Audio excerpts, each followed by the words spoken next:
কবি হাজ্জাজ সাহেব উনি সারাদিন ফেল করলো, রাতের ভোট গণনার সময় উনি পাস করলো। সারাদিনের রেজাল্ট, টিভি, সংবাদ মাধ্যম সব জায়গায় উনি ফেল, রাতের বেলা উনি পাস।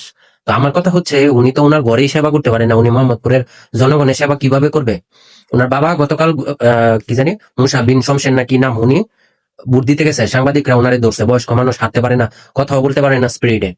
ওনারে জিজ্ঞাসা করছে আপনার ছেলের কি অবস্থা, আপনার ছেলের কি খোঁজ খবর, আপনার ছেলে পাস করবে নাকি? পরে বলতেছে আমার ছেলের সাথে আমার অনেকদিন ধরে যোগাযোগ নাই, আমার ছেলে আমার বাসায় আসে না, তার সাথে আমার কথা হয় না, দেখা হয় না, কিন্তু মনে হয় সে ভালো কিছু করবে।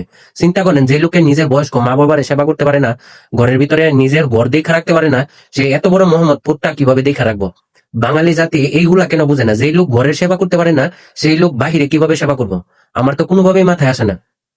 উনি আমার শত্রু না, উনি জয়ী হয়েছে, আমার ওইরকম ক্ষতি হইতো না বা লাভ হইতো না, কিন্তু আমার কথা হইলো একটা আলেম, বাংলাদেশের সুনাম ধন্য একটা আলেম আল্লামা মামুনুল হক সাহেব, উনি সারাদিন জয়ী হইলো, নিরপেক্ষ ভাবে সবকিছু হইলো, কেন রাত 7টা 8টার পরে ফলাফল উল্টায় গেল?